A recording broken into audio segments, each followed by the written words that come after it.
Do you ever have trouble creating a new habit that you want to start in your life that is going to support your health?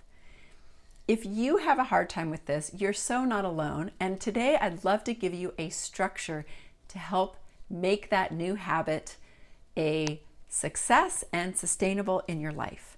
I'm Mary Sheila from BioYouth Labs, and today I want to break down for you something called SMART goals. So I want you to even pick a goal for yourself as I go through this really cool acronym called SMART. SMART stands for specific, measurable, attainable, realistic, and time sensitive. So if you were to be told that you should start exercising and eating better, you probably don't know where to start. If you were going to start exercising more, then that might be a great idea. But if you don't plan for it, when is it going to happen? How are you going to start adding it into your life? So when you create a SMART goal, you are very specific about what it is you're going to do, when you're going to do it, how you're going to do it, and then you're able to take action on that. So let's use exercise as an example today. But I'd also love for you to use your own example that you really want to do. Maybe you want to start eating more vegetables. Maybe you want to drink more water. Maybe you want to exercise. Maybe you want to get to bed earlier, right? Something that you know for your health is going to move the needle and create a change. We all have those things, and we need to start thinking about what it is that we can do that is going to support us and our overall health. So the first question to ask is, what do you want for your health? What goal do you have? Now, if it's for exercise, it might be that you want to feel stronger and more energized in your body, because that is something that exercise often gives us. So get clear on that specific goal and write it down right now if you can. Now, the next question is, what action step can you take to get there? Now, if I want to feel more fit and have more energy, then exercise is going to be my action step. So I want to start adding exercise into my daily routine. Now you can get even more specific. What exactly am I going to do? So for me specifically, I am going to start doing my exercise videos that I already have. I'm going to pick those back up and start doing them. The next question is, when are you going to do those? So when am I going to do that? For me, I'm going to do that first thing in the morning when I wake up. The next question is, how often are you going to do that? I am going to do it 4 days a week during my Monday through Friday schedule. Okay? I'm going to commit to that 4 days a week. I know I can do it Monday, Tuesday, Wednesday, and Friday because of my schedule. That is what I'm going to commit to. So I'm going to do it in the morning, and I'm going to do it first thing in the morning, right? So now I'm going to set myself up for success. The next question is, do you foresee any barriers to doing this?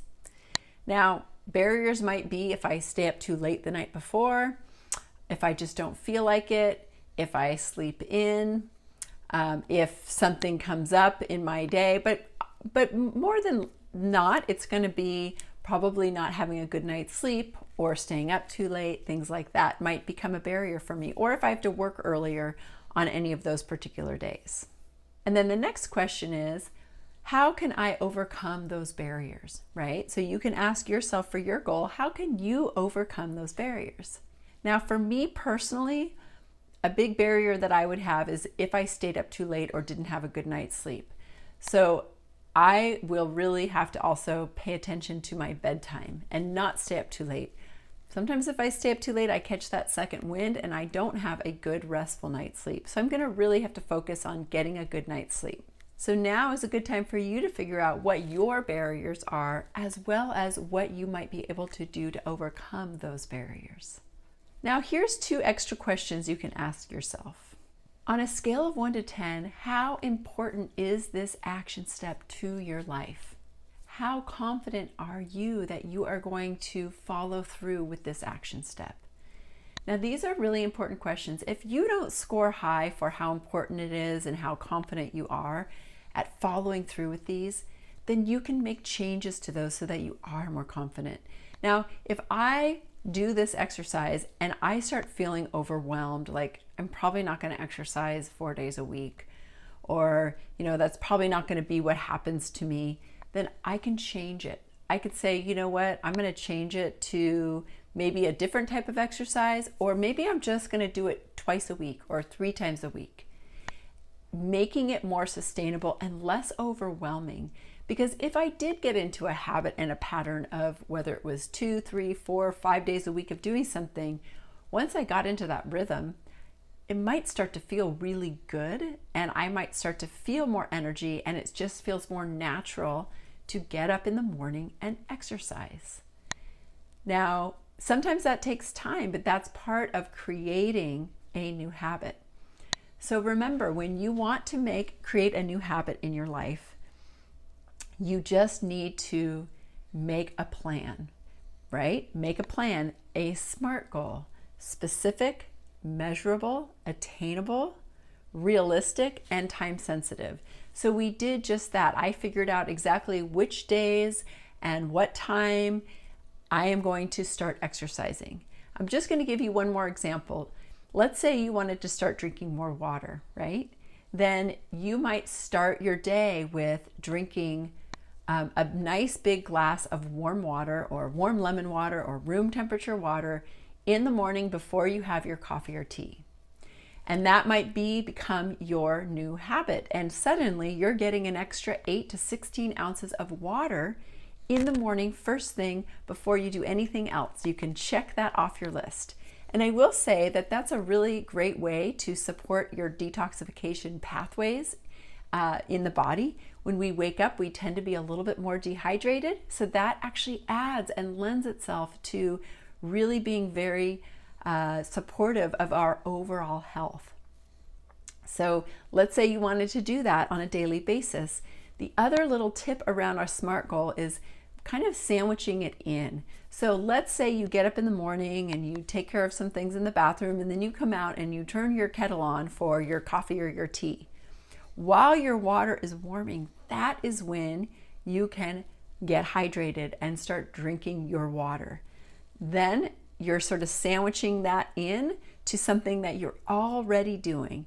So your water's boiling, maybe you use a little of that warm water to drink down, you drink your water, you get hydrated, then you make your tea or your coffee or whatever your morning ritual is.